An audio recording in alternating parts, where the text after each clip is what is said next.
Friends, GST పరంగా సంచలన నిర్ణయం నరేంద్ర మోడీ గారు తీసుకున్నారు. ఆగస్టు 15 దీన్ని అనౌన్స్ చేశారు. దీని కారణంగా చాలా వస్తువులకు సంబంధించిన ధరలు తగ్గబోతున్నాయి. మీరు వాడే బైక్ దగ్గర నుంచి ఏసీ కానీ, టీవీ కానీ, రెఫ్రిజిరేటర్ కానీ, అండ్ తినే బిస్కెట్స్ దగ్గర నుంచి టూత్ పేస్ట్లు, ఇవన్నీ ధరలు కూడా ఎలా తగ్గుతాయి, ఏ కంపెనీలకి మంచిది, ఏ ప్రొడక్ట్స్ ధరలు ఎంతెంత తగ్గే అవకాశం ఉంది, వీటన్నిటి గురించి ఫస్ట్ మాట్లాడుకుందాం. తర్వాత ట్రంప్ పుతిన్ మీటింగ్ జరిగింది కదా, దీని కారణంగా ఏంటి ఇంపాక్ట్ మార్కెట్స్ పరంగా, అండ్ కమింగ్ టైమ్స్ లో ఇండియా రిలేటెడ్ గా ఎలాంటి ఈవెంట్స్ ప్లే అవబోతున్నాయి, పాజిటివ్స్ ఉన్నాయి అండ్ నెగిటివ్స్ కూడా ఉన్నాయి. ఈ రెండింటిని బ్యాలెన్స్ చేస్తూ మార్కెట్ ని మనం ఎలా అర్థం చేసుకోవాలి, ఇది మార్కెట్ అనాలిసిస్ లో డిస్కస్ చేద్దాం. బట్ ఫస్ట్ జీఎస్టీ టాపిక్ ని మాట్లాడుకుందాం, తర్వాత market analysis. Let's start our video. Narendra Modi గారు సంచలన నిర్ణయం తీసుకున్నారని చెప్పాలి. ఈ దీపావళి లోపు మీరు వాడే చాలా వస్తువుల ధరలు, వాడే టూత్ పేస్ట్ నుంచి కార్ వరకు చాలా ధరలు తగ్గబోతున్నాయి. బికాస్ జీఎస్టీని భారీగా తగ్గించబోతున్నారు. అసలు మన జీఎస్టీ రేట్లు ఏంటి, కమింగ్ టైమ్స్ లో ఎలా తగ్గబోతున్నాయి, అండ్ దీని కారణంగా వేటి ధరలు ఎంతెంత తగ్గుతాయి, దాని కారణంగా ఏ కంపెనీలకి, స్టాక్స్ కి లాభం, ఇది మొదట మాట్లాడుకునే ప్రయత్నం చేద్దాం.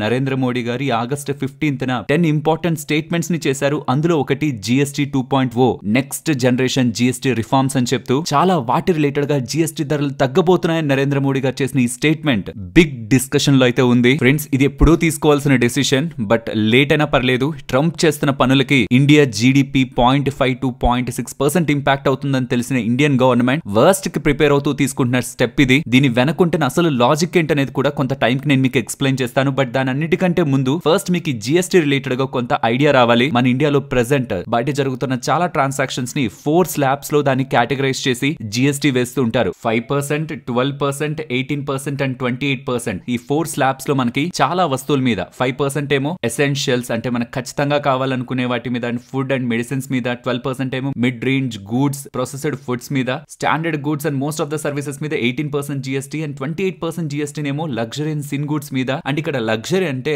మంచి బైక్స్ కానీ, కార్స్ కానీ, ఇవన్నీ వచ్చేసాయి. ఏసీలు కానీ ఇవన్నీ కూడా వచ్చేసాయి కదా. కానీ ఇప్పుడు గవర్నమెంట్ ఆఫ్ ఇండియా బైకుల్ని, కార్లని, ఇవి కూడా లగ్జరీ గూడ్స్ అనుకోవడం ఏంటని వాటిని పక్కకు తీస్తున్నారు. వాటి గురించి మాట్లాడుకుందాం. బట్ ఇప్పుడు వీటన్నిటి మీద కూడా మనకి 28% జీఎస్టీ దగ్గరగా అప్లై అవుతుంది. కానీ ఇక్కడ మనం ఫోకస్ చేయాల్సిన ఇంపార్టెంట్ థింగ్ ఏంటంటే, మెజారిటీ ఆఫ్ జీఎస్టీ రెవెన్యూ ఎక్కడి నుంచి వస్తుందని మీరు అబ్జర్వ్ చేశారనుకోండి, 12% అండ్ 18% జీఎస్టీ నుంచే వస్తుంది. ఆల్మోస్ట్ 65% ఆఫ్ ద ప్రొడక్ట్స్ మీద 12%, 18% జీఎస్టీ పడుతూ ఉంటుంది. అండ్ డబ్బుల రూపంలో చూసిన జీఎస్టీ వాళ్ళు కలెక్ట్ చేసుకునే డబ్బుల్లో అదే మెజారిటీ, నియర్లీ 80% దగ్గరగా జీఎస్టీ, అంటే 100 రూపాయలు గవర్నమెంట్ కి వెళ్తుంది జీఎస్టీ కనుకుంటే రాష్ట్ర కేంద్ర ప్రభుత్వాలకి, అందులో 12% అండ్ 18% ఏ ప్రొడక్ట్ల మీద అయితే పడుతుందో వాటి నుంచే వెళ్తుంది. ఇప్పుడు గవర్నమెంట్ ఆఫ్ ఇండియా వాళ్ళు ఏం చెప్తున్నారంటే, ఏవేవైతే 12% జీఎస్టీలో ఉన్నాయో వాటన్నిటిని కూడా 5% జీఎస్టీకి తీసుకువెళ్తారంటున్నారు. దాని కారణంగా మీరు వాడే చాలా వరకు నిత్యావసర సరుకుల ధరలు కానివ్వండి, mobiles, garments, household goods, వీటన్నిటి ధరలు తగ్గుతాయి. అండ్ 28% ఉంటున్న జీఎస్టీ ఐటమ్స్ లోంచి మెజారిటీ ఆఫ్ ప్రొడక్ట్స్, 90% ప్రొడక్ట్స్ దగ్గరగా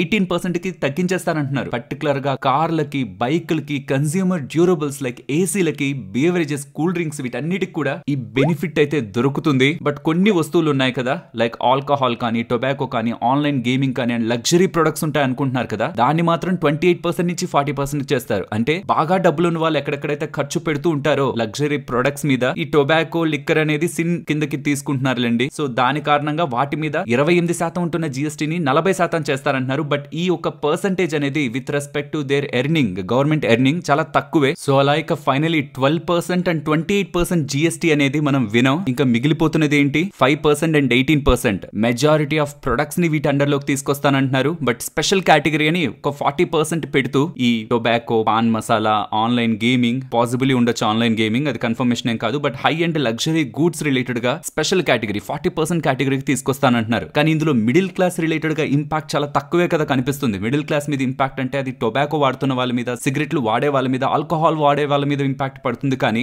ఇన్ రియాలిటీ ఇతర ప్రొడక్ట్స్ ఏవైతే ఉన్నాయో, నిత్యావసర వస్తువులు ఏమైనా ఉన్నాయో, బైక్లు ఏమైనా ఉన్నాయో, కార్లు ఎంట్రీ లెవెల్లో కార్స్ ఏమైనా ఉన్నాయో, ఈవెన్ కన్స్యూమర్ డ్యూరబుల్స్, ఏసీస్ కానీ, ఇతర ఐటమ్స్, వీటన్నిటి మీద కూడా టాక్స్ అయితే గణనీయంగా తగ్గబోతుంది. అంటే ఇదేం హాఫ్ రేట్ కి వచ్చేస్తాయి, 50% తక్కువకి వస్తాయి, 30% తక్కువకి వస్తాయని కాదు. స్లాబ్ లెవెల్లో మారుతున్న చేంజ్, 12% వేస్తున్న ట్యాక్స్ ని 5% కి తెచ్చేస్తున్నారని చెప్పడం, 28% వేస్తుందని 18% కి తెస్తున్నారంట.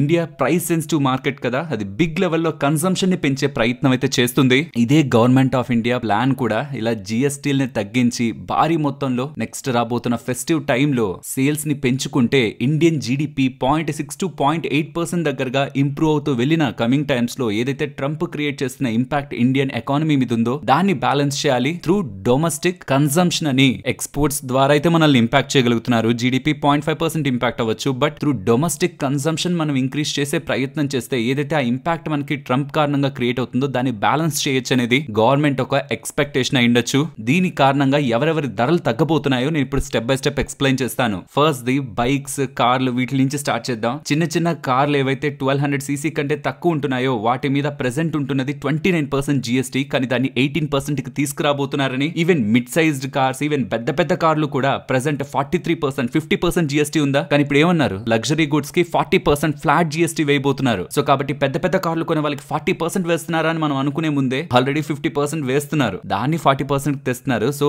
ఆటో సెక్టార్ కి సంబంధించి no doubt it's a clear sign of big relief. చాలా పెద్ద రిలీఫ్ అనమాట ఆటో స్పేస్ రిలేటెడ్. నాకు తెలుసు అందుకే వాళ్ళు ఏ సెక్టార్ మీకు అంత స్ట్రాంగ్ గా పెరగలేదు, ఆటో సెక్టార్ తప్పించి. నాట్ ఓన్లీ కార్స్, మీకు పెద్ద పెద్ద కమర్షియల్ వెహికల్స్ దగ్గర నుంచి బైక్స్ వరకు కూడా ఈ రిలీఫ్ అనేది వర్తిస్తుంది. అలాగే బైక్స్ విషయానికి వస్తే ఇక్కడ మీరు గమనించవచ్చు ఇప్పటి వరకు ఏ బైక్స్ మీద ఎంతంత జిఎస్టీ పడుతుందని. 350cc దగ్గరగా ఉంటున్న బైక్స్ మీద జిఎస్టీ అనేది 28% దగ్గరగా ఉంటే, అబో 350cc ఉంటున్న దాని మీద 31% జిఎస్టీ ఉంటుంది. 28% ప్లస్ 3% సెస్ ఉంటుంది. అండ్ ఇప్పుడు వస్తున్న అప్డేట్స్ ప్రకారం ఏదైతే 350cc వరకు ఉంటున్న వెహికల్స్ మీద 28% జిఎస్టీ అన్నానో దాన్ని 18% జిఎస్టీకి తీసుకురాబోతున్నారని. కానీ అబో 350cc ఉంటున్న వాటి మీదే జిఎస్టీ పరంగా క్లారిటీ లేదు. అది లగ్జరీ అనుకొని 40% లో వేస్తారా అని చూడాలి. ఎందుకంటే అది దాని మీద ఇప్పుడు 31% ఉంది ట్యాక్స్. మరి దాన్ని లగ్జరీ అనుకుంటే దాన్ని 40% లో వేస్తే మాత్రం పెరిగే ఆస్కారం అక్కడ ట్యాక్స్ పరంగా కనిపిస్తుంది. సో ఎవరెవరైతే 350cc కంటే తక్కువ రేంజ్ లో ఉంటున్న బైక్స్ ని కొంటున్నారో with respect engine capacity, GST రేట్లలో గణనీయంగా తగ్గుముఖం పట్టే అవకాశం అయితే క్లియర్ గా కనిపిస్తుంది. సో ఈ రీజన్స్ తోనే ఇవాళ 2-wheeler companies, 4-wheeler companies and even commercial vehicles తయారు చేసే వాళ్ళకి కూడా జిఎస్టీ పరంగా బెనిఫిట్ దొరకబోతుంది. కాబట్టి వాళ్ళందరి కంపెనీస్ పరంగా లాభాలు పెరుగుతాయి అండ్ ఎక్కువ సేల్స్ ఉంటాయనే ఒక మార్కెట్ ఉద్దేశంతోనే స్టాక్స్ ఇవాళ ఇంతలా పెరిగాయి. సో ఇప్పుడు వరకు చెప్పిందంతా ఒక సమరీలా చూడాలంటే ఈ ఇమేజ్ మీకు హెల్ప్ అవుతుంది. ఇది మోతిలాల్ ఒస్వాల్ వాళ్ళు పబ్లిష్ చేసిందనమాట. ఆటోస్ లో 4-wheeler కి సంబంధించి ఉంటున్న 28% జిఎస్టీ ఇప్పుడు 18% కి వస్తుంది. కాబట్టి మారుతి సుజుకి, టాటా మోటార్స్ వీళ్ళందరికీ బెనిఫిట్ అని. ఈవెన్ కమర్షియల్ వెహికల్స్ కూడా 28% జిఎస్టీ 18% కి వస్తుంది కాబట్టి వాటికి బెనిఫిట్ అని. అండ్ ఈ కార్లు, బైకులు, ఈ వెహికల్స్ కొనుక్కోవడానికి లోన్స్ ఇచ్చే బ్యాంక్స్ కి అది మంచిదే అని. ఎన్బిఎఫ్సీలకు కూడా మంచిదే కదా లోన్స్ ఇవ్వడంలో, అవి కూడా ఉంటాయి. అండ్ సిమెంట్ రిలేటెడ్ గా కూడా జిఎస్టీ తగ్గుతుందా, దాని కారణంగా ఏ కంపెనీస్ కి లాభం అని చెప్తూ ఎఫ్ఎంసీజీ రిలేటెడ్ గా మోస్ట్ ఆఫ్ ద ప్రొడక్ట్స్ ఇప్పుడు 18% లో ఉన్నాయి. కానీ వాటికి కావాల్సిన రా మెటీరియల్ అనేవి 12% జిఎస్టీ లో ఉన్నాయి. కాబట్టి ఆ 12% జిఎస్టీని తగ్గించే ప్రయత్నం చేస్తే వాళ్ళ రా మెటీరియల్ కాస్ట్ తగ్గి వీళ్ళకొచ్చే ఫైనల్ బెనిఫిట్ కూడా మార్జిన్స్ పరంగా దొరుకుతుంది. కాబట్టి రా మెటీరియల్ కాస్ట్ తగ్గడం ఎఫ్ఎంసీజీ స్టాక్స్ పరంగా బెనిఫిట్ అని. కన్స్యూమర్ డ్యూరబుల్స్ పరంగా 28% ఉంటున్న జిఎస్టీ 18% కి వస్తే ఎయిర్ కండిషనర్స్ పెద్ద మొత్తంలో లాభం చెందే అవకాశం ఉంది. కాబట్టి ఇవాళ ఎయిర్ కండిషనర్ స్టాక్స్ అన్నిటిని మీరు చూడండి. ఇవాళ పీజీ ఎలక్ట్రోప్లాస్ దగ్గర నుంచి తీసుకున్న మీరు అంబర్ ఎంటర్ప్రైజెస్, వోల్టాస్, ఇలా ఈ స్పేస్ లో ఉంటున్న ఈ white goods and consumer durable space లో ఉంటున్న అన్ని స్టాక్స్ లో కూడా ఇవాళ మంచి మనకి మొమెంటం కనిపించింది. అండ్ హోటల్స్ గురించి ఇందాకే చెప్పాను కదా, 7,500 రూపీస్ కంటే బిలో ఉంటున్న దాని మీద 12% జిఎస్టీ ఉంది ఇప్పటి వరకు. అది 5% జిఎస్టీ కట్ అవుతుంది. కాబట్టి హోటల్ స్టాక్స్ కి ఇది మంచిది. ఇన్సూరెన్స్ రిలేటెడ్ గా మాత్రమే క్లారిటీ రావాలి. ఇందాక మనం డిస్కస్ చేసుకున్నాం. Logistic, quick commerce and retail space పరంగా మైనర్ అడ్వాంటేజ్ కంపెనీస్ కి ఉంటుందని, వీటి ధరలు అయితే కమింగ్ టైమ్స్ లో తగ్గుతాయని, ఈ దీపావళి లోపు ఈ డెసిషన్ తీసుకుంటారని గవర్నమెంట్ ఆఫ్ ఇండియా చెప్తూ ఉన్నారు. కాబట్టి ఇది ప్రజల సైడ్ నుంచి చూసినప్పుడు వాళ్ళకి డెఫినెట్లీ మంచిదే కదా. ఒకప్పుడు కొనే ప్రోడక్ట్ పెట్టిన ధర ఇప్పుడు దానికంటే తగ్గుతూ ఉంటే వాళ్ళ పాకెట్ ని హర్ట్ చేయకపోతే వాళ్ళు ఇంకా కొనేందుకు ప్రయత్నిస్తూ వాళ్ళ లైఫ్ లో కూడా మంచి ఎక్స్పీరియన్స్ ని పొందే ప్రయత్నం చేస్తారు. ప్రజల ఆస్పెక్ట్ లో ఇది మంచిది. ఈవెన్ గవర్నమెంట్ కూడా ఏం థింక్ చేస్తుందంటే సుమారుగా 50,000 కోట్ల దగ్గరగా దీని కారణంగా ఇంపాక్ట్ ఉంటుందా, దీని కారణంగా స్ట్రాంగ్ కన్సంప్షన్ 2 lakh crore దగ్గరగా పైగా కన్సంప్షన్ జరిగి జీడిపి పరంగా 0.6 to 0.8% దగ్గరగా గ్రోత్ ఉంటే ఏదైతే ట్రంప్ మన మీద వేస్తున్న ఇంపాక్ట్ ఉందో ఆ ఇంపాక్ట్ కి ఇది బ్యాలెన్స్ చేస్తుందని గవర్నమెంట్ భావిస్తుంది. కాబట్టి ప్రాబబుల్లీ ఈ స్టెప్ డ్యూ టు ట్రంప్ తీసుకుంటున్నట్లయితే కనిపిస్తుంది. ట్రంప్ చేయాల్సిన దానికంటే ఎక్కువ మంచి పని చేస్తున్నాడు. చైనాతో మనల్ని దగ్గర చేస్తున్నాడు. అండ్ గవర్నమెంట్ ఆఫ్ ఇండియా కూడా మనం కన్సంప్షన్ ని స్ట్రెంథన్ చేయాలనేలా, ఈ ఎక్స్పోర్ట్స్ ని ఎలాగో మనం కంట్రోల్ చేయలేం, కన్సంప్షన్ కారణంగానే మనం ఎదగాలనేలా గవర్నమెంట్ ని కూడా జిఎస్టీ వైపు తిప్పి కన్సంప్షన్ ని పెంచే ప్రయత్నం చేస్తున్నారు. ఇప్పుడు ఈ స్టెప్స్ అన్ని తీసుకున్న తర్వాత ట్రంప్ మళ్ళీ నార్మల్ అయిపోయాడు అనుకోండి, డబుల్ అడ్వాంటేజా కాదా మనకిది. సో కాబట్టి for the short period Trump మనల్ని హర్ట్ చేస్తున్నా ఇండియాని స్ట్రాంగ్ చేసే ప్రయత్నమే చేస్తున్నాడు అనేది నా ఒపీనియన్. మీ అభిప్రాయాలు ఈ విషయం పైన ఖచ్చితంగా కామెంట్ సెక్షన్ లో చెప్పండి. ఏదైతే జిఎస్టీ పరంగా గవర్నమెంట్ ఈ డెసిషన్స్ తీసుకుందో ఇది చాలా టైం బ్యాకే తీసుకో ఉండాలి. ఎందుకంటే జిఎస్టీని తీసుకొచ్చింది దేనికి, ట్యాక్స్ ని సింప్లిఫై చేద్దాం, కంప్లైన్స్ ని పెంచుదాం అండ్ అంబిక్విటీని లైక్ కన్ఫ్యూజన్ ని తగ్గిద్దాం అని. బట్ అవి ఏవి జరగలేదు. జిఎస్టీ మల్టిపుల్ వేస్ లో కన్ఫ్యూజ్ చేసింది చాలా మందిని. అండ్ ఇప్పుడు దాన్ని సింప్లిఫై చేసే ప్రయత్నం ప్రభుత్వం అయితే చేయబోతుంది. కాబట్టి ఇది both common man and middle class man కి అండ్ ఇండియన్ ఎకానమీకి రెండు ఆస్పెక్ట్ లో కూడా ఇది మనం మంచి విషయంగా గా చూడాలి. కానీ ఇన్సూరెన్స్ కంపెనీస్ కి మాత్రమే ఇంకొకలా కనిపిస్తుంది డేటా. ఇన్సూరెన్స్ కి జిఎస్టీని 18% నుంచి 5% కా లేకపోతే నిల్చేయడం అనేది బిగ్ నెగిటివ్ అనేలా సిఎన్బిసి వాళ్ళు డేటాను పబ్లిష్ చేస్తున్నారు. ఆ ఇండస్ట్రీకి సంబంధించిన ఎక్స్పర్ట్స్ నుంచి వస్తున్న డేటా అంటూ వితౌట్ ఇన్పుట్ ట్యాక్స్ క్రెడిట్ లేకుండా ఇలా ట్యాక్స్ ని కట్ చేయడం కారణంగా వాళ్ళ కాస్ట్ ని పెంచి ప్రీమియమ్స్ ని హర్ట్ చేస్తుందని. ఎందుకంటే కరెంట్ యాక్ట్ ప్రకారం ఏదైతే 5% ఆర్ నిల్ జిఎస్టీలో ఉంటుందో వాటికి ఐటీసీ రాదనమాట, ఇన్పుట్ ట్యాక్స్ క్రెడిట్ రాదు. దాని కారణంగా వాళ్ళు ఏదైతే కాస్ట్లు ఉంటాయో వాటి బిజినెస్ పరంగా కాస్ట్లు ఉంటాయో అవి పెరిగి ఫైనల్ గా ప్రీమియంల మీద కూడా ధర పెంచాల్సి వస్తుందని. కాబట్టి 5% ఆర్ 0 కానీ జిఎస్టీని ఇన్సూరెన్స్ పరంగా తీసుకొస్తే ఇన్పుట్ ట్యాక్స్ క్రెడిట్ ఇవ్వాలనేలా ఇండస్ట్రీ నుంచి డిమాండ్ కనిపిస్తున్నట్లయితే డేటా ఉంది. సో ఐటీసీ ఉంటుందా ఉండదా ఇన్సూరెన్స్ ఇండస్ట్రీకి? ఉంటే వాటికి మంచిది, లేకపోతే మంచిది కాదనేలా ఇక్కడ మనం అర్థం చేసుకోవచ్చు. ఇంకా సింప్లిఫై చేస్తూ చెప్పాలంటే 12% స్లాబ్ లో ఉంటున్నది 5% కి కట్ అవడం కారణంగా మనం తినే స్నాక్స్ దగ్గర నుంచి వాటి రా మెటీరియల్ కాస్ట్ తగ్గి ఈ ఎఫ్ఎంసీజీ కంపెనీస్ కి బెనిఫిట్ దొరుకుతూ వాళ్ళు ఫర్దర్ గా ప్రైస్ కట్ తీసుకుంటుంటే snacks, soaps, mobiles, readymade garments, stationery, diagnostic kits, small appliances, bicycles ఇలా చాలా వాటి మీద మధ్య తరగతి వాళ్ళు వాడే చాలా వస్తువుల మీద ధరలు అయితే తగ్గుతాయి. అండ్ 28% నుంచి 18% కి కట్ అవడం కారణంగా టీవీస్ కానీ, ఏసీస్ కానీ, ఫ్రిడ్జ్ కానీ, సిమెంట్లు కానీ, బైక్స్ కానీ, కార్స్ కానీ, ప్లాస్టిక్ ప్రొడక్ట్స్ కానీ, consumer durables and fast moving electronic goods చాలా ఐటమ్స్ ఎలక్ట్రానిక్ స్పేస్ లో కూడా ధరలను అయితే తగ్గుతాయి. బట్ చెప్పాం కదా కొన్ని ప్రొడక్ట్స్ రిలేటెడ్ గా ధరలు అయితే పెరిగే అవకాశం ఉంది. పొగాకు ఉత్పత్తులు వాటి రిలేటెడ్ గా అండ్ ఆల్కహాల్ పరంగా, హై అండ్ లగ్జరీ గూడ్స్ పరంగా. అండ్ ఇది ఎప్పుడు అమలయ్యే ఛాన్స్ ఉంది? దీని డ్రాఫ్ట్ ఆగస్ట్ 2025 లో సర్క్యులేట్ చేశారు. And next GST council meeting మనకి సెప్టెంబర్, అక్టోబర్ ఆ పాయింట్ ఆఫ్ టైమ్ లో ఉంటుంది. Probably Deepavali point of time కి అక్టోబర్ 2025 నాటికే ఈ డెసిషన్ తీసుకునే అవకాశం ఉంది. కాబట్టి ఈవెన్ ఎక్స్పోర్ట్స్ పరంగా మన ఇండియా పైన ఇంపాక్ట్ పడుతున్నా దాన్ని బ్యాలెన్స్ చేయడం కోసం ఈ ఫైనాన్షియల్ ఇయర్ లో మన ఇండియా మీద జీడిపి గ్రోత్ మీద ఇంపాక్ట్ పడకుండా గవర్నమెంట్ దీన్ని త్వరగానే తీసుకొచ్చే అవకాశం కనిపిస్తూ ఉంది. అండ్ ప్రభుత్వం తీసుకుంటున్న ఈ డెసిషన్ మధ్య తరగతి వాళ్ళకి ఊరటని ఇవ్వాలని అండ్ చాలా వరకు మనం మాట్లాడుకున్న దానికంటే ఇంకా భారీ మొత్తంలో జిఎస్టీలు పేద మధ్య తరగతి వాళ్ళపైన పడుతున్న భారాన్ని గవర్నమెంట్ తగ్గిస్తుందని ఎక్స్పెక్ట్ చేస్తూ లేట్ అయింది. బట్ ఇలాంటి డెసిషన్ గవర్నమెంట్ తీసుకోవడం మంచి విషయం. దీనిపై మీ అభిప్రాయాల్ని ఖచ్చితంగా కామెంట్ సెక్షన్ లో చెప్పండి. యూజువల్లీ ఇలాంటి థింగ్స్ అన్ని కూడా ఎలక్షన్స్ ముందు జరుగుతూ ఉంటాయి. బట్ ట్రంప్ పుణ్యమా అని ఇండియా ఫర్దర్ గా స్ట్రాంగ్ అయ్యే ప్రయత్నాలు చేస్తూ ఉంది. Hello friends, welcome to day trader Telugu. Good evening. Sensex 676 points gain అయి 81,274 దగ్గర క్లోజ్ అయితే నిఫ్టీ 251 పాయింట్స్ గెయిన్ అయి 24,882 దగ్గర క్లోజ్ అయింది. వెరస్ బ్యాంక్ నిఫ్టీ 415 పాయింట్స్ గెయిన్ అయి 55,757 దగ్గర క్లోజ్ అయింది. ఫ్రెండ్స్, ట్రంప్ రిలేటెడ్ గా ఉన్న అప్డేట్ మాట్లాడుకునే ముందు S&P వాళ్ళ రిలేటెడ్ గా వచ్చిన అప్గ్రేడ్ గురించి మనం ఫ్రైడే వీడియోలో డిస్కస్ చేసుకున్నాం కదా. ఆల్మోస్ట్ 18 ఇయర్స్ తర్వాత చేస్తున్న ఫస్ట్ అప్గ్రేడ్ ఇప్పుడంటే స్టాండర్డ్ అండ్ పూర్ S&P వాళ్ళు చేస్తున్నారు.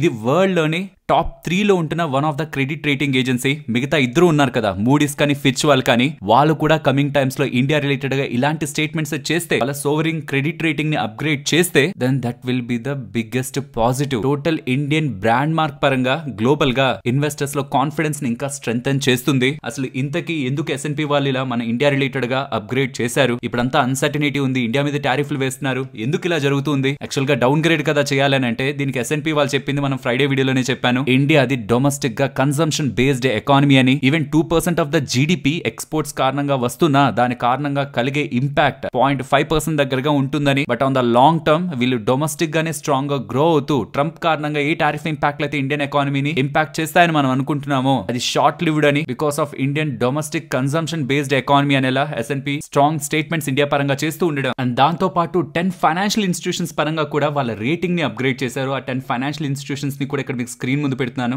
టాప్ బ్యాంక్స్ తో పాటు Bajaj finance, Tata capital and L&T finance పరంగా అంటే 7 బ్యాంక్స్ అండ్ 3 ఫైనాన్షియల్ ఇన్స్టిట్యూషన్స్ పరంగా ఇండియన్ గ్రోత్ స్టోరీలో అవి స్ట్రాంగ్ రోల్ ని ప్లే చేస్తాయని ఇలా చెప్తూ ఆఫ్టర్ 18 ఇయర్స్ ఇండియా రిలేటెడ్ గా సోవరిన్ రేటింగ్ ని అప్గ్రేడ్ చేస్తుండడం కూడా ఇండియా పరంగా మంచి విషయం. ఇప్పుడు మెయిన్ పాయింట్ కు వద్దాం. ట్రంప్ ఫ్రైడే చేసిన వీడియోలోనే Trump and Putin Alaska related గా జరిగే మీటింగ్ లో final conclusion like ceasefire అయిపోతుందనా, లేకపోతే నేను అసలు వెనక్కి తగ్గననా, అలాంటి స్టేట్మెంట్స్ ఏ ఉండకపోవచ్చు. ఇది ఫర్దర్ మీటింగ్స్ కి కనెక్ట్ అవుతూ ఇంకొంతవరకు ఈ ఇష్యూ డ్రాగ్ అయ్యే అవకాశం ఉండొచ్చని ఎలా మనం ఫ్రైడే వీడియోలో డిస్కస్ చేసుకున్నాం కదా. ఈ సిమిలర్ రేంజ్ లోనే మనకి మీటింగ్ అయితే అయింది. మీటింగ్ అయ్యే పాయింట్ కి రష్యా తన పాత ప్రతిపాదనల్ని యుఎస్ ముందైతే పెట్టింది. డానెస్క్ ఒక కంప్లీట్ కంట్రోల్ తనకి కావాలని, కంప్లీట్ లుహాన్స్ కి సంబంధించి కూడా మొత్తం ఇదంతా ఇప్పుడు ఆల్రెడీ అక్కడ మిలిటరీ మనకి రష్యా రిలేటెడ్ గానే కంట్రోల్ లో ఉంది. బట్ ఆ మిలిటరీని అపోజ్ చేస్తూ యుక్రెయిన్ వాళ్ళు కూడా కొంత భూభాగాన్ని డానెస్క్ రీజియన్ లో కొంత కంట్రోల్ చేస్తున్నారు. సో వాలంటరీగా యుక్రెయిన్ వెనక్కి వెళ్తూ డానెస్క్ రీజియన్ ని కంప్లీట్ గా రష్యా రష్యాకి ఇవ్వాలని, ఇస్తేనే ఈ మొత్తం ఇష్యూని తను సార్ట్ అవుట్ చేసుకుంటాడనేలా రష్యా ప్రెసిడెంట్ పుతిన్ అలాస్కాలో జరిగిన మీటింగ్ లో ట్రంప్ తో చెప్తూ ఉండడం. అండ్ దీనికి ట్రంప్ కూడా కొన్ని గంటల క్రితం సోషల్ మీడియాలో ఇలా పోస్ట్ చేశారు. యుక్రెయిన్ తలుచుకుంటే ఇప్పుడు యుద్ధాన్ని ఆపగలదు, కొంత భూభాగాన్ని ఇవ్వాలి, అలాగే నాటోలో జాయిన్ అవ్వకుండా యుక్రెయిన్ కానీ ఉంటే రష్యా వెనక్కి తగ్గుతుంది, యుద్ధం ఆగిపోతుందనేలా డేటా కనిపిస్తుంది. బట్ దానికి జెలెన్స్కీ ఒప్పుకుంటున్నట్లయితే కనిపించట్లేదు. బట్ యుద్ధం అయితే ఆపాలని జెలెన్స్కీ కూడా అంటున్నారు. బట్ ఇది ఎలానో ఒక ఫైనల్ కంక్లూజన్ కి రావట్లేదు. అటు పక్క రష్యా ప్రెసిడెంట్ పుతిన్ ఏమో నాకు కొంత భూభాగం కావాలి, నాటోలో యుక్రెయిన్ జాయిన్ అవ్వకూడదు, ఇది ఫస్ట్ నుంచి పెడుతున్న ప్రతిపాదనే. అండ్ నేను ఇవ్వనని చెప్తున్నది జెలెన్స్కీ ఎప్పటి నుంచో చెప్తున్నదే. మరి దీన్ని ఎలా ఒక కొలిక్కి తీసుకొస్తారనేది చూడాలి. ఇవాళ ట్రంప్ ఒక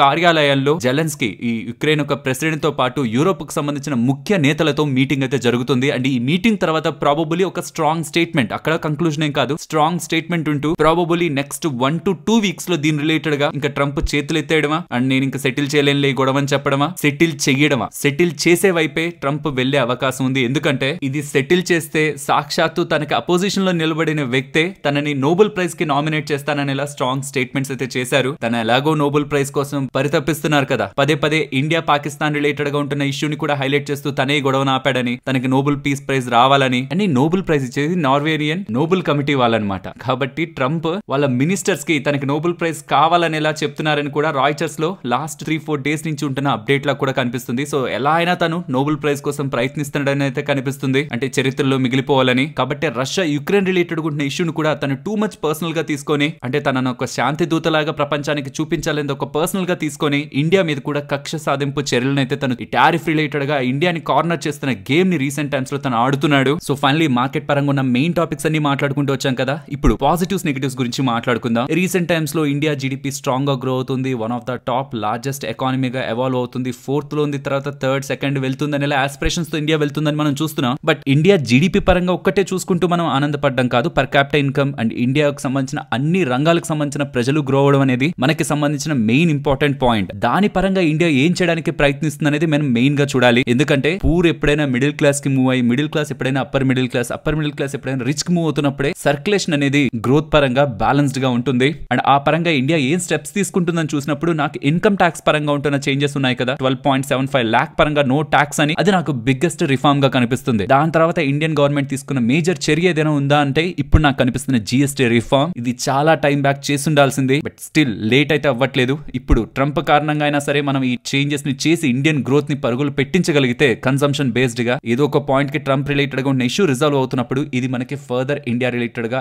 యాడ్ అవుతుంది గ్రోత్ కి. సో ఓవరాల్ కన్సంప్షన్ బేస్డ్ గా ఇండియా ప్రయత్నిస్తూ ఉండడం, ఇన్కమ్ ట్యాక్స్ రిలేటెడ్ గా డైరెక్ట్ అండ్ ఇండైరెక్ట్ ట్యాక్సెస్ పరంగా చేంజెస్ తీసుకుంటూ ఉండడం, ఇది ఇండియన్ ఎకానమీ పరంగా అండ్ ఫర్దర్ గ్రోత్ పరంగా మనం పాజిటివ్ గా తీసుకోవాలి. బ్యాంకింగ్ స్పేస్ పరంగా, ఫైనాన్షియల్ స్పేస్ పరంగా చూస్తే లోయెస్ట్ NPA ప్రెసెంట్ కరెంట్ ఉంటున్నది. కాబట్టి S&P వాళ్ళు కూడా ఇండియాని అప్గ్రేడ్ చేయడమే కాదు, 18 years తర్వాత ఫైనాన్షియల్ స్పేస్ ని, బ్యాంక్స్ అండ్ NBFCs కూడా అప్గ్రేడ్ చేస్తున్నారు. అండ్ ఇన్ఫ్లేషన్ కూడా 8-year లోలో ఉంటూ ఉండడం RBI వాళ్ళకి వడ్డీ రేట్లు కట్ చేసే అవకాశాన్ని కూడా ఇస్తుంది. అండ్ ఇవాళ మార్కెట్ క్లోజ్ అవుతున్న పాయింట్ లో వస్తున్న అప్డేట్స్ ప్రకారం చైనాతో డాక్టర్ జైశంకర్ గారు, ఎక్స్టర్నల్ అఫైర్స్ మినిస్ట్రీ చేస్తున్న డిస్కషన్స్ తో చైనా దగ్గర నుంచి వస్తున్న అప్డేట్ ఏంటంటే పాజిటివ్ యాటిట్యూడ్ తో ఇండియాతో మేము కలిసి పనిచేస్తాం, ఫర్దర్ డిస్కషన్స్ ని ఇంకా స్ట్రాంగ్ గా ముందుకు తీసుకువెళ్తాం అనేలా అప్డేట్స్ అయితే కనిపిస్తున్నాయి. ఉంటున్న ఇష్యూస్, ఇండియా చైనాకు ఉంటున్న ఇష్యూస్ ని పాజిటివ్ యాటిట్యూడ్ తో ముందుకు తీసుకువెళ్తారు అని చెప్తుండడం కూడా ఇండియా అలాగే చైనా రిలేటెడ్ ఉంటున్న రిలేషన్షిప్ ని ఫర్దర్ స్ట్రెంథెన్ చేస్తుంది. కాబట్టి సర్టైన్ సెక్టార్స్ కి, సర్టైన్ స్టాక్స్ కి నెగిటివ్ మళ్ళీ ఇండియా చైనా కలిస్తే, దాని గురించి మనం లాస్ట్ వీడియోలో మాట్లాడుకున్నాం. బట్ ఓవరాల్ ఇండియన్ ఎకానమీ పరంగా, గ్రోత్ పరంగా ఇది మంచి విషయం. ఇవన్నీ కూడా మన ఇండియా రిలేటెడ్ గా ఉంటున్న ఇన్హెరిటెంట్ పాజిటివ్స్. అండ్ ఇవి కాకుండా 2 ఇంపార్టెంట్ పాజిటివ్స్ మాట్లాడాలి. ఒకవేళ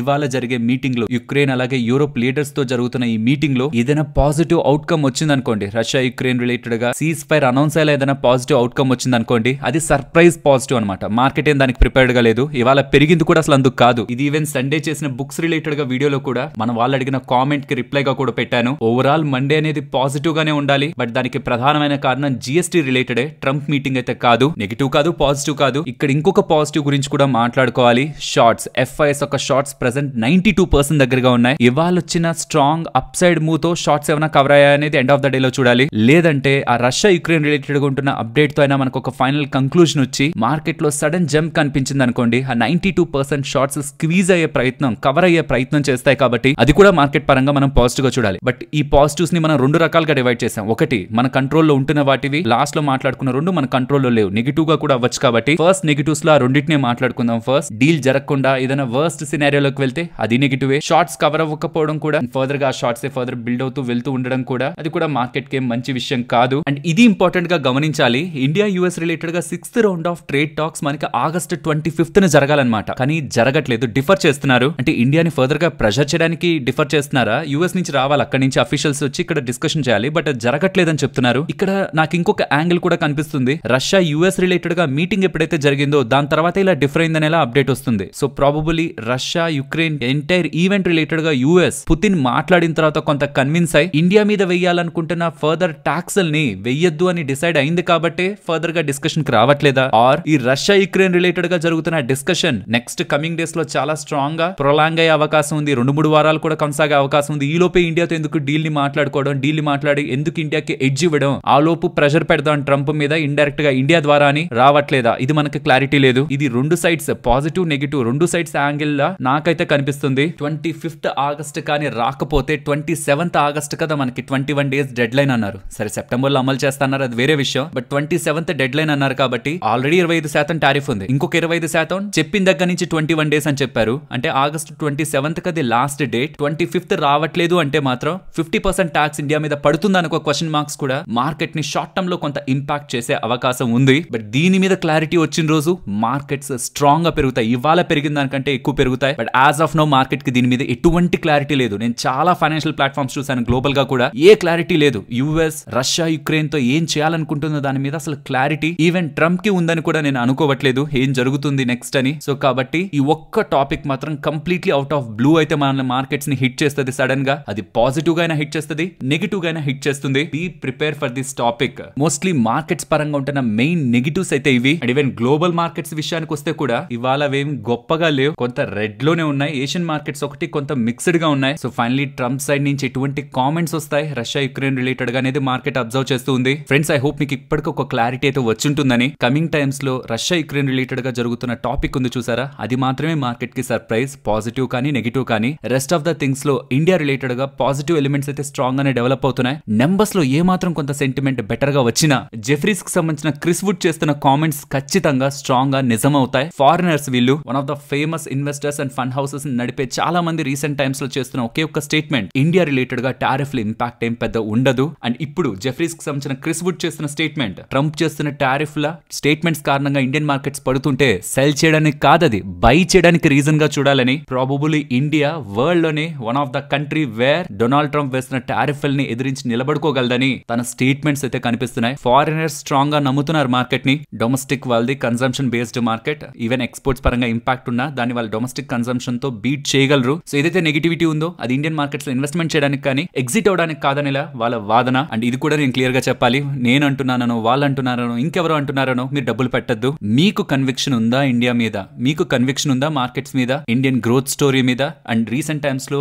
ఇండియా ఇన్కమ్ ట్యాక్స్ పరంగా జీఎస్టీ పరంగా తీసుకుంటున్న చేంజెస్ ఇండియాని స్ట్రాంగ్ కన్సంప్షన్ బేస్డ్ గా మూవ్ చేస్తాయని మీకు అనిపిస్తుందా? దెన్ అప్పుడు ప్రాపర్ గా అనాలిసిస్ చేసి మీకు నచ్చిన వాటిలో స్టాక్ మార్కెట్ లో మ్యూచువల్ ఫండ్స్ లో ఈటీఎఫ్ లో పెట్టుబడి పెట్టుకోండి. కానీ నేను చెప్పానన్నా, క్రిస్ వుడ్ చెప్పారనా, జెఫ్రీస్ వాళ్ళు చెప్పారనా, లేకపోతే S&P స్టాండర్డ్ అండ్ పూర్ వాళ్ళు చెప్పారనా, ఎవరు చెప్పారనా మీరు పెడితే ఇక్కడ నుంచి 2-3% పడింది అనుకోండి, మీరు హోల్డ్ చేయలేరు. మిమ్మల్ని మీరు అడగండి, మీరు నమ్ముతున్నారా ఇండియాని, ఇండియా ఒక గ్రోత్ స్టోరీని? ఎస్ ఆర్ నో, దాన్ని బట్టే డెసిషన్ తీసుకోండి. అండ్ మీ ఒపీనియన్ ని కూడా ఇండియన్ గ్రోత్ స్టోరీ పైన ఖచ్చితంగా కామెంట్ సెక్షన్ లో చెప్పండి. ఫ్రెండ్స్ ఇలా ఇంత కంటెంట్ ని సింప్లిఫై చేస్తూ ఇలా వీడియో మీ ముందుకు తీసుకురావడానికి పెట్టిన ఎఫర్ట్స్ వాల్యుబుల్ అని అనిపిస్తే తప్పకుండా వీడియోని లైక్ చేస్తూ పెడుతున్న ఎఫర్ట్స్ ని ఎంకరేజ్ చేయండి. అండ్ మార్కెట్ అప్డేట్స్ లో ఫస్ట్ ఇవాళ టొబాకో స్టాక్స్ ని గమనించారా? ఐటీసీ కానీ గల్ఫ్ ఫ్రై ఫిలిప్స్ కానీ స్టాక్స్ పడ్డాయి కదా ఇవాళ బానే. దానికి ప్రధానమైన కారణం సిన్ గూడ్స్ రిలేటెడ్ గా 40% దగ్గరగా కూడా వేద్దాం అనుకుంటున్నారు జీఎస్టీ అనేసరికి. ఎక్కడ వీళ్ళనే టార్గెట్ చేస్తారేమో, మిగతా దగ్గర పోతున్నది ఇక్కడ రాబట్టాలని వీళ్ళని ఎక్కువ కార్నర్ చేస్తారేమో అని స్టాక్స్ రిలేటెడ్ గా వాళ్ళ సెల్లింగ్ ప్రెషర్ అయితే కనిపించింది.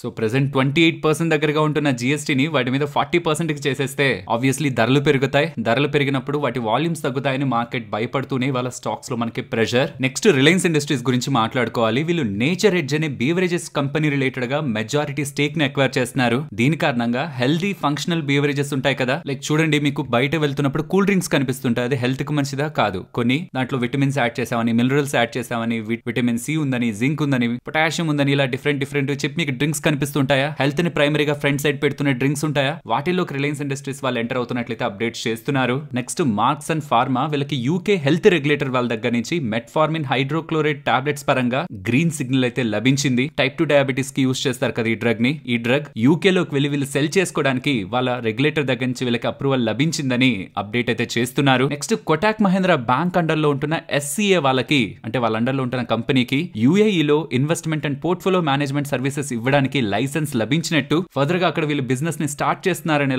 కోటాక్ మహేంద్ర బ్యాంక్ వాళ్ళైతే చెప్తున్నారు. నెక్స్ట్ దిలీప్ బిల్డ్కాన్ అండ్ ఇంకొక కంపెనీ కలిపి ఉంటున్న జాయింట్ వెంచర్ కి రాజస్థాన్ లో 2952 crores విలువ చేసే ప్రాజెక్ట్ లభించిందని అప్డేట్ అయితే చేశారు. అండ్ ఓరియానా పవర్ వాల్ కి 478 crore విలువ చేసే ఆర్డర్ లభించిందని, నెక్స్ట్ 8 months లో కంప్లీట్ చేస్తారని, రాజస్థాన్ రిలేటెడ్ గా లభించిన ఆర్డర్ అనేలా, బీస్ ఆర్డర్ అనేలా, battery energy storage system related గా లభించిన ఆర్డర్ అనేలా వీళ్ళు అప్డేట్ చేశారు. నెక్స్ట్ ఒక important update steel companies related గా, ఫెర్రస్ ప్లేయర్స్ రిలేటెడ్ గా అయితే కనిపిస్తుంది. DGTR వాళ్ళు ఉన్నారు కదా, directorate general of trade remedies వాళ్ళు, వీళ్ళు స్టీల్ రిలేటెడ్ గా ఇతర దేశాల నుంచి ఇండియాకి వస్తున్న ఇంపోర్ట్స్ పై 3 years వరకు కూడా సేఫ్ గార్డ్ డ్యూటీని, ట్యాక్స్ ని విధించాలనుకుంటున్నారు. వియత్నాం అండ్ చైనా నుంచి వస్తున్న ఇంపోర్ట్స్ పై ఫస్ట్ అయితే 12% వేద్దాం, సెకండ్ ఇయర్ లో 11.5% అండ్ థర్డ్ ఇయర్ లో 11% సేఫ్ గార్డ్ డ్యూటీ, అంటే వాళ్ళ మీద ట్యాక్స్లను వేద్దాం. అప్పుడే మన ఇండియాలో ఉంటున్న కంపెనీస్ మంచిగా బిజినెస్ చేసుకోగలవనేలా డేటా కనిపిస్తూ ఉండడం, Tata steel, JSW, SAIL, JSPL and చాలా కంపెనీస్ కి ఇది చాలా మంచి విషయం. డైరెక్ట్ గా అండ్ ఈవెన్ ఇండైరెక్ట్ గా NMDC, APL, Apollo and small pipe players కూడా ఇది అడ్వాంటేజే. బట్ ఇది ఫైనల్ డెసిషన్ తీసుకోవాల్సింది ఫైనాన్స్ మినిస్ట్రీ. యూజువల్ గా DGTR వాళ్ళు ఏం చెప్పినా ఫైనాన్స్ మినిస్ట్రీ దాన్ని అంగీకరిస్తుంది. ఈసారి చూద్దాం ఈ డెసిషన్ కానీ తీసుకుంటే ఎంటైర్ ఈ స్టీల్ రిలేటెడ్ ఉంటున్న కంపెనీస్ కి మంచిదిగా మనం చూడాలి. మరొక ఇంట్రెస్టింగ్ వీడియోతో మళ్ళీ మీ ముందుకు వస్తాను. అంతవరకు టేక్ కేర్, జై హింద్.